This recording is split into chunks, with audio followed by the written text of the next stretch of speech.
There's a place in Europe where in a single afternoon you can watch a passenger jet land beside a public road, get robbed by a monkey, and stand on British soil while staring straight across the water at Africa. This is Gibraltar, 2.5 square miles of Britain attached to the bottom of Spain, dominated by one enormous rock and surrounded by a political argument that has lasted more than 300 years. About 30,000 people live here, and the longer you stay, the stranger it gets.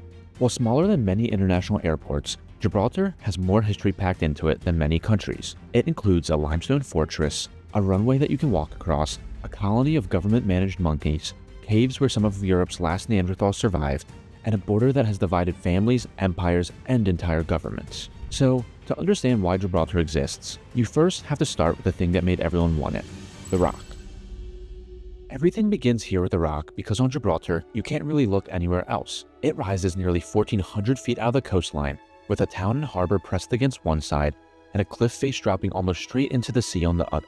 From the top, the view recalibrates your sense of scale. Africa sits to the south, Spain stretches to the north and west, and directly below is the Strait of Gibraltar, a narrow channel barely 9 miles across at its tightest point, and the only sea route in or out of the Mediterranean. That's what made this tiny place so valuable. Any ship entering or leaving the Mediterranean has to pass through this gap. For thousands of years, this was one of the most important choke points on Earth, a natural doorway between the Atlantic and the Mediterranean, between Europe and Africa, between known worlds and unknown ones. The ancient Greeks called this area one of the Pillars of Hercules, the gateposts at the edge of the map. Standing there with 2 continents and 2 seas laid out right in front of you, it's easy to understand why people once thought this was where the world ended. But Gibraltar is not just strange from above. Getting into it by land is its own kind of oddity. For decades, the main road into Gibraltar crossed straight over the airport runway. When a plane came in, barriers rose, traffic stopped, and everyone waited while the passenger jet landed. Tunnel helped solve this in 2023, but pedestrians can still walk across the runway. And the rock itself is far older than the modern border built around it. Tucked into its eastern cliffs is Gorham's Cave, one of the most important Neanderthal sites in the world. Neanderthals lived here for tens of thousands of years, and possibly as recently as 32,000 years ago. The very first Neanderthal skull was found here in Gibraltar too, years before the discovery in Germany that gave the species its name. Long before Britain, Spain, tunnels, airports, or treaties, this rock was already a refuge. However, with the Neanderthals long gone, Gibraltar's most famous residents are now the monkeys. Gibraltar is the only place in Europe where wild monkeys live out in the open. A few hundred Barbary macaques roam the rock, tailless, bold, and originally from North Africa. They move through this place with a level of confidence that makes it clear who is actually in charge. Their troops are matriarchal, with females playing the central role in the group's hierarchy, while the males fall mostly in line. Although technically, the word wild is doing some work here. Every macaque on the rock is monitored. They are microchipped, given ID markings, fed, and checked by government vets.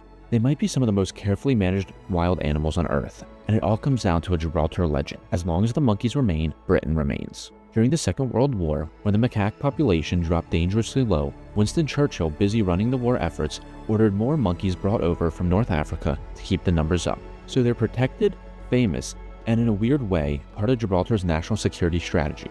But they are also thieves. They climb on tourists, unzip bags, dig through pockets, and walk away with sunglasses, snacks, cameras, and anything else that looks remotely interesting. The easy confidence of these monkeys might be the clearest symbol of Gibraltar itself. And while the rock these little thieves call home looks like it might be solid from the outside, it's anything but. Over 2 centuries, the British forces carved roughly 34 miles of tunnel through the inside of it. That is close to double the length of every road on the surface. During the Second World War, Gibraltar became a secret underground city. The tunnel network was expanded to hold troops, supplies, a hospital, a power station, storage rooms, command centers, and even a bakery hall, all hidden inside the limestone. In a place this small, survival meant going underground. From the outside, Gibraltar looked like a cliff. Inside, it was a fortress. But the strangest thing about Gibraltar is not the monkeys, nor the runway, or even the tunnels. It is that after centuries of war, sieges, dictators, referendums, and treaties, this tiny rock still remains British, begging the question, how did Britain end up here in the first place? In 1704, during the War of the Spanish Succession, an Anglo-Dutch fleet captured Gibraltar, and 9 years later, in the Treaty of Utrecht, handed it to the British Crown forever. From that moment on, Gibraltar has become one of the most contested pieces of land in Europe, a British fortress attached to Spain, watching one of the most important waterways in the world. and Spain has tried to take it back more than once. The most intense attempt came during the Great Siege from 1779 to 1783, when Spanish and French forces sealed off the rock and tried to starve it into surrender. It became the longest siege the British military has ever endured. The defenders survived partly by carving some of the first tunnels into the limestone to mount their guns in places that attackers did not expect. The siege failed, and Gibraltar stayed British. But after 1704, Gibraltar also stopped being Spanish in a deeper way. Many of the Spanish residents left, and over time, the town filled with people from somewhere else. Genoese, Portuguese, Maltese, Moroccan, Jewish, and British families all crowded into the same small rock. Over 3 centuries, they mixed into something distinct. Not Spanish, not quite English, Gibraltarian. That is why the argument over Gibraltar has never been simple.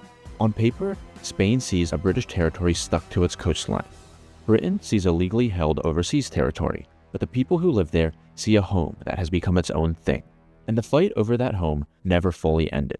In 1969, Spain's dictator Franco shut the border completely.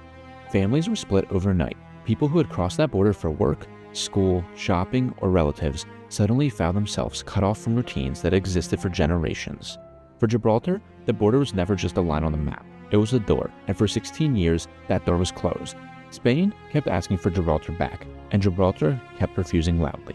In a 1967 referendum, more than 93% voted to remain linked to Britain. In 2002, when London and Madrid discussed the idea of sharing sovereignty, Gibraltar rejected again, this time by an even larger margin. Then came Brexit. Gibraltar voted overwhelmingly to stay in the European Union, with 96% choosing to remain. But because Gibraltar left, along with the United Kingdom, the border to Spain suddenly became a much bigger problem.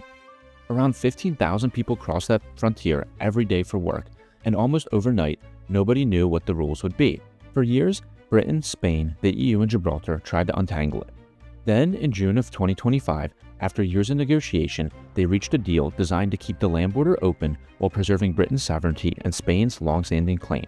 The idea is to remove routine checks at the crossing with Spain while moving border controls to Gibraltar's airport and port, which means one of the strangest places in Europe may get even stranger. British territory, Spanish border officers, EU rules, and a sovereignty dispute that has still not gone away. And after more than 300 years, nobody has really won. They've just agreed for now to stop arguing long enough for the people to get the work, which leaves the real question. What is Gibraltar? Listening to the people speak there, and you will hear Jatino, a local speech that slides between English and Spanish, sometimes in the same sentence, sometimes in the same word. You can walk across a runway, climb through a fortress, visit caves where Neanderthals once lived, and then get your lunch stolen by a government-protected monkey. On paper, Gibraltar is a diplomatic headache, a British overseas territory attached to Spain, shaped by Europe facing Africa and still argued over for centuries. But on the ground, it's a 30,000-person town that has outlasted empires, sieges, a dictator, and Brexit. A place where the border is political, the culture is mixed, the rock is hollow, and the monkeys are practically on payroll. It probably shouldn't exist, and yet there it is, rock, monkeys, and all.